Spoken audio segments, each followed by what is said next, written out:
യേശുക്രിസ്തുവിൻ്റെ പരിശുദ്ധമായ രക്തത്തിനാലും യേശുക്രിസ്തുവിൻ്റെ പരിശുദ്ധ രക്തം നിമിത്തവും എനിക്ക് ആ വിശുദ്ധിയെ കാണുവാനും ആ വിശുദ്ധ മന്ദിരത്തിലേക്ക് പ്രവേശിക്കുവാനും ദൈവം കൃപ ചെയ്തു. വിശുദ്ധ തിരുവെഴുത്തുകളിൽ എബ്രായർക്കെഴുതിയ ലേഖനത്തിൽ അപ്പോസ്തലനായ പൗലോസ്ലീഹ പറയുന്നുണ്ട്, അവൻ്റെ വിശുദ്ധ മന്ദിരത്തിലേക്ക് പ്രവേശിക്കുവാനുള്ള പ്രവേശനം നമുക്ക് ലഭിച്ചത് അവൻ്റെ പരിശുദ്ധമായ യേശുക്രിസ്തുവിൻ്റെ വിലയേറിയ രക്തത്തിനാലാണ് എന്ന്.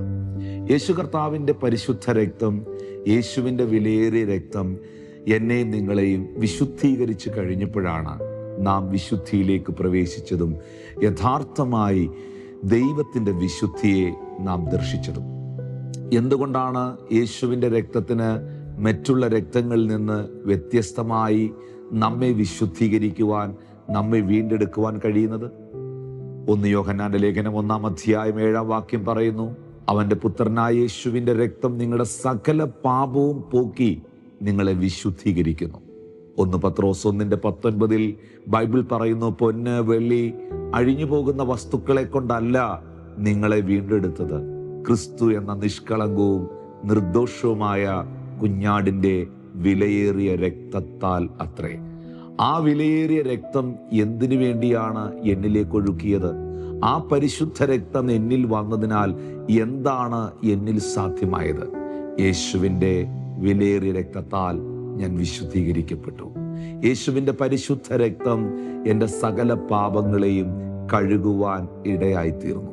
അതുകൊണ്ടാണ് യോഹന്നാന്റെ ലേഖനത്തിനകത്ത് 1 യോഹന്നാൻ 2-ാം അധ്യായത്തിൽ യോഹന്നാൻ അപ്പോസ്തലൻ പറയുന്നത്, എൻ്റെ കുഞ്ഞുങ്ങളെ, നിങ്ങൾ പാപം ചെയ്യുവാതിരിക്കുവാൻ ഇത് നിങ്ങൾക്ക് എഴുതുന്നു. ഒരുത്തൻ പാപം ചെയ്തെങ്കിലോ നീതിമാനായ യേശുക്രിസ്തു എന്ന കാര്യസ്ഥൻ നമുക്ക് പിതാവിൻ്റെ അടുക്കലുണ്ട്. വായ്കൾ തുറന്ന് പറയാം, എനിക്ക് എൻ്റെ പാപത്തെ പരിഹരിക്കുന്ന യേശു എന്ന കാര്യസ്ഥൻ ഉണ്ട്. അവൻ നമ്മുടെ പാപങ്ങൾക്ക് പ്രായശ്ചിത്തമാകുന്നു. നമ്മുടേതിന് മാത്രമല്ല, സർവ്വലോകത്തിൻ്റെയും പാപത്തിന് തന്നെ. ഈ ലോകത്തിൽ ഒരുപാട് മരണങ്ങൾ സംഭവിക്കുന്നുണ്ട്. വിവിധ നിലകളിലാണ് മരണങ്ങൾ ഉണ്ടാകുന്നത്. സ്വാഭാവികമായ മരണങ്ങളുണ്ട്. പ്രായമാകുമ്പോൾ ഈ ലോകത്തിൽ നിന്ന് മരണം വഴിയായി മാറ്റപ്പെടുന്നവരുണ്ട്. അപകട മരണങ്ങളുണ്ട്, ആത്മഹത്യകളുണ്ട്. ഇങ്ങനെ വിവിധ നിലകളിൽ ഈ ഭൂമിയിൽ മരണങ്ങൾ സംഭവിക്കുന്നുണ്ട്. പക്ഷെ യേശുക്രിസ്തുവിൻ്റെ മരണം ഒരു അപകട മരണമായിരുന്നില്ല, ഒരു കൊലപാതകമായിരുന്നില്ല, അല്ലെങ്കിൽ ഒരു ആക്സിഡൻറ്റോ ആത്മഹത്യയോ ഒന്നുമായിരുന്നില്ല. സ്വാഭാവിക മരണമോ പ്രായം ചെന്നുള്ള മരണമോ ആയിരുന്നില്ല. ബൈബിൾ പറയുന്നു, യേശുവിൻ്റെ മരണം പ്രായശ്ചിത്ത മരണമായിരുന്നു.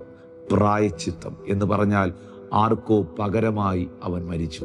ഇന്ന് എനിക്ക് നിങ്ങൾക്കും പറയാൻ കഴിയുമോ, എനിക്ക് പകരമായി, എൻ്റെ പാപങ്ങൾക്ക് പരിഹാരമായി യേശു കർത്താവ് ക്രൂശിൽ എനിക്കായി മരിച്ചു. ഞാൻ ജീവിക്കുവാൻ, എൻ്റെ പാപത്തിൽ തന്നെ വീണ്ടെടുക്കുവാൻ, എനിക്ക് നിത്യജീവൻ തരുവാൻ, എനിക്ക് സമാധാനം നൽകുവാൻ യേശു ക്രൂശിൽ എനിക്കായി മരിച്ചു. ആ മരണം ഒരു പ്രായശ്ചിത്ത മരണമായിരുന്നു. അവൻ ചെയ്ത പാപങ്ങൾക്കല്ല, അവൻ ദൈവമാണ്, അവൻ പരിശുദ്ധനായവനാണ്. എൻ്റെ പാപങ്ങൾക്കും എൻ്റെ ശാപങ്ങൾക്കും പരിഹാരമായി ക്രൂശിൽ യേശു എനിക്കായി മരിച്ചു. പ്രിയമുള്ളവരെ, ആ കർത്താവിൻ്റെ പരിശുദ്ധ രക്തത്താൽ നിങ്ങൾ വീണ്ടെടുക്കപ്പെട്ട് കഴിഞ്ഞാൽ നിങ്ങൾ അവൻ്റെ വിശുദ്ധിയെ ദർശിക്കുവാനിടയാകും. വെളിപ്പാട് പുസ്തകത്തിൻ്റെ 1-ാം അധ്യായത്തിൽ യോഹന്നാൻ അപ്പോസ്തലൻ പത്മോസ് എന്ന ദ്വീപിലായിരുന്നപ്പോൾ അതിൻ്റെ 13-14 വാക്യങ്ങൾ എഴുതിയിട്ടുണ്ട്. കാഹളത്തിനൊത്തൊരു മഹാനാദം ഞാൻ കേട്ടു. എന്നോട് സംസാരിച്ച മഹാനാദം എന്തെന്ന് കേൾക്കാൻ ഞാൻ തിരിഞ്ഞപ്പോൾ 7 പൊൻനിലവിളക്കുകളെയും നിലവിളക്കുകളുടെ നടുവിൽ നിലയങ്കി ധരിച്ച് മാറത്ത് പൊൻകച്ച കെട്ടിയവനായി മനുഷ്യപുത്രനോട് സദൃശ്യനായവനെയും ഞാൻ കണ്ടു. ഹല്ലേലൂയ. എന്നെ കേൾക്കുന്നവരെ, യോഹന്നാൻ അപ്പോസ്തലൻ യഥാർത്ഥമായി യേശുവിൻ്റെ വിശുദ്ധിയെ, യേശുവിൻ്റെ പദവിയെ ദർശിക്കുകയാണ്. ഇന്ന് ഈ ശുശ്രൂഷയിലൂടെ കർത്താവിൻ്റെ സാന്നിധ്യത്തിലേക്ക് പ്രവേശിക്കുവാൻ, അവൻ്റെ മഹത്വത്തെ കാണുവാൻ, ആ ഹോളി ഓഫ് ഹോളി പ്ലേസിലേക്ക് കയറി ചെല്ലുവാൻ നമുക്ക് ദൈവം കൃപ തരട്ടെ. അവിടെ എത്തിക്കഴിഞ്ഞാൽ അവൻ്റെ മഹത്വത്തെയും ദൈവത്തിൻ്റെ വിശുദ്ധിയെയും നാം ദർശിച്ചു കഴിഞ്ഞാൽ നമുക്ക് പിന്നെ ദൈവത്തെ ആരാധിക്കാതിരിക്കാൻ കഴിയില്ല. യഥാർത്ഥമായി ദൈവീക ആരാധന എന്ന് പറയുന്നത്, വർഷിപ്പ് എന്ന് പറയുന്നത്, ദൈവത്തിൻ്റെ വിശുദ്ധിയെ നാം ദർശിക്കുമ്പോൾ അവൻ്റെ മുൻപിൽ നെടുമ്പാട് വീഴുന്നതാണ്. ആ വിശുദ്ധിയെ ദർശിച്ചുകൊണ്ട് അതിനെ ഭയപ്പെട്ടുകൊണ്ട് നാം നമ്മുടെ കർത്താവിന് നന്ദി കരേറ്റുന്നതാണ്. പ്രിയമുള്ളവരെ, ആ കർത്താവിനെ നമുക്ക് ചേർന്ന് പാടി സ്തുതിക്കാം. Lord I worship you, Lord I worship you. Hallelujah. ആരാധനയ്ക്ക് യോഗ്യനായവൻ, ആ വർഷിപ്പ് സ്വീകരിപ്പാൻ യോഗ്യനായവൻ ഒരുവൻ മാത്രമേ ഉള്ളൂ.